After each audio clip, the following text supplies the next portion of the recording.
सुस्थ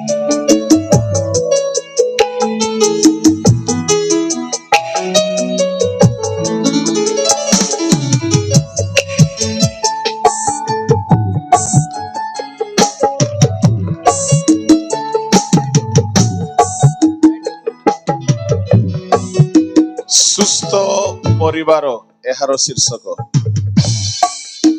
आपण माने बहिटी को नियंतु पढ़ंतु सुस्थ परिवार गठन करंतु आउ परिवार निश्चय सुस्थ हेबो।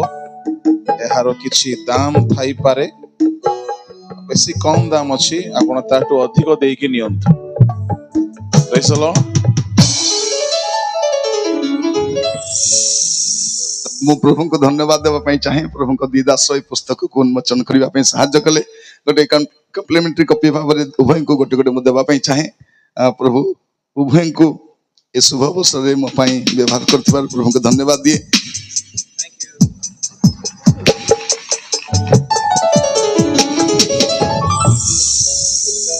Thank you.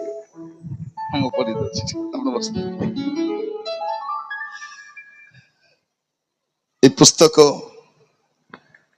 92 पृष्ठार बहीटा 92 पेज अच्छी 16टी अध्याय अच्छी। ए बहीर नाट अच्छे सुस्थ परिवार। पापरे प्रदूषित प्रपीड़ित समाज रे सुस्थ परिवार पाई टॉनिक। सुस्थ परिवार पाई टॉनिक। अपन पुस्तक रे माने विवाहर संस्थापक प्रभु कौन चाहती से कहीं विवाह को संस्थापित कले से संपर्क लिखी। और प्राक विवाह परामर्श प्री मैरिटल काउंसलिंग विवाह पूर्व पुओ झील मान गोटे परामर्श मुझे लिखी से किपरि रहिबा दरकार ता सहित से क्या बाहा करबा दरकार क्या बाहा हेबा कथा नुह बाइबल अनुसार समस्त पद पर्व आपण पाइबे। एमती मुझे लिखिने पद पर्वस्त लिखी। गोटे उत्तम स्वामी केमती हो पार उत्तम स्वामी आ गोटे आदर्श स्त्री कर्तव्य कौन सुस्थ परिवार को 4टी पिला रूपे तैयारी होता है। और स्वामी स्त्री मिलित भाव में केमिति गोटे भल परिवार तैयारी करि पारिबे से संपर्क में स्वामी स्त्री प्रतिज्ञा पिला मान को आपण किपरि प्रभु ठारे बढ़ाई पारिबे बापा माँ भाव में और पिला माने कि प्रकार बापा माँ दायित्व नहीं पारिबे से संपर्क में। आ गोटे मनर इच्छा है जे चारिआडे लोक ऋण रे बुड़ी छंती। धनी लोक माने चाकरी करबा लोक माने धन माने ऋण रे बुड़ी छंती। सेमान गोटे प्रसंग अछि ऋण मुक्त परिवार। आपण केमिति गोटे ऋण मुक्त परिवार गठन करि पारिबे। अविश्वासी विश्वासी को बाहा हेई पारिबो कि नाई सेटा गोटे प्रसंग। आ जौन संपर्क कोन पाप से संपर्क लिखिछि। आ संतानहीनता कोन अभिशाप। आ एकाधिक विवाह बाइबल अनुमोदित कि आपण 16टी प्रसंग रे पाइबे।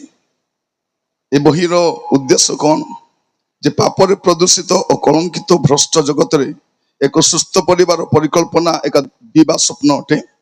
अर्थ विनिमय रे गृह निर्माण करि पारिबा किंतु परिवार नुहे। सुस्थ परिवार एक अनन्य संपद पार्थिव संपत्ति साधन जगाई पारे शांति नुहे। सृष्टिकर्ता को साहाय्य बिना और सहयोग बिना ए भ्रष्ट जगत रे हमर शिक्षा और संबल मूल्यहीन अटे। आपण ए बहीटी नहीं पारिबे। यार दाम 150 टंका किंतु आपण 100 टंका रे नेबे 150 देबे ने 100 टंका रे नेबे। आउरी ए बही बिक्री हला परे आ गोटे बही काम चलीछि तार प्रिंटिंग रे ए पैसा यूज हो।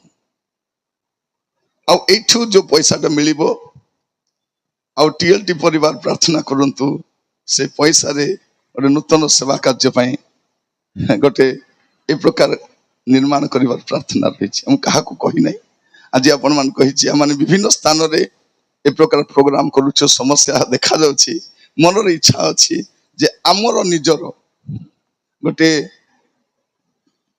माने प्रार्थना पाई सेमिनार पाई स्टडी पाई गोटे स्थान गोटे तैयारी करबार योजना अच्छी। आ मो पाखरे पैसा सेते नाही तेणु मु गोटे काम करबा पई चाहूछि यथेष्ट बही लिखा चाहूँगी। प्रार्थना करंतु प्रभु अनुग्रह करंतु अति कम 40-50 टा खंडे बही लिखा चाहूँगी। गोटे वर्ष भितर गोटे 40 खंडे बुक्स लिखा चाहूँगी। आ जो प्राप्त धन हम एक्स्ट्रा बलिले गोटे छोट घरटीए बनैबा पई कारण आमान को रहिबा पई तो घर अछि किंतु सेवा पई गोटे आवश्यक अछि आमे 3 जण दास मनरे प्रार्थना रखिछु आ उभय दास मध्यम आज खली कहिबा पई चाहे टीएलटी परिवार सामना कहिबा पई लज्जा लागे नै गोटे जागाटा मु किनिछि गोटे जागाटा मु नेइछि आ सेटा मु प्रचार करिबा द्वारा जो पैसाटा मिलिछि विभिन्न जगह रे के 1000 के 2000 के जहाँ भी दियंती हमर कानो एक्स्ट्रा खर्च नाही हमर पुओ छियो नाहंती जे तांग पाठ पढ़ा तांग विवाह पई रखिबु मोर बापा माँ भी नाहंती जे सेमान को पई किछि गोटे व्यवस्था करिबु मोर स्वास्थ्य भी सेंति खराब नै जे औषध किनि खाइबा पई पड़िबो मु गोटे टंकाटर औषध मधे खाए नै तो ए जो पैसा गुडा को बळुछि ए सब को मु रखिछि आ गोटे जागाटा नेइछु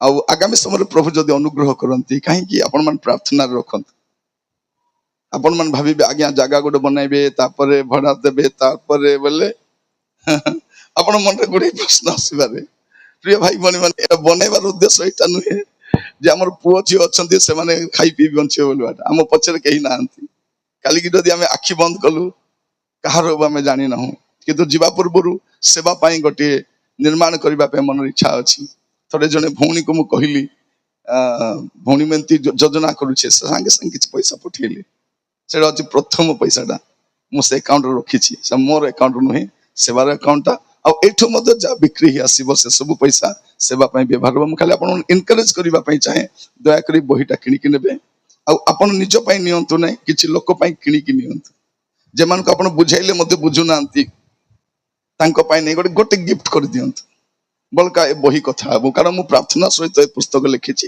आ मु विश्वास करे निश्चित भाबरे ए पुस्तक द्वारा अनेक लोक लाभान्वित हेबे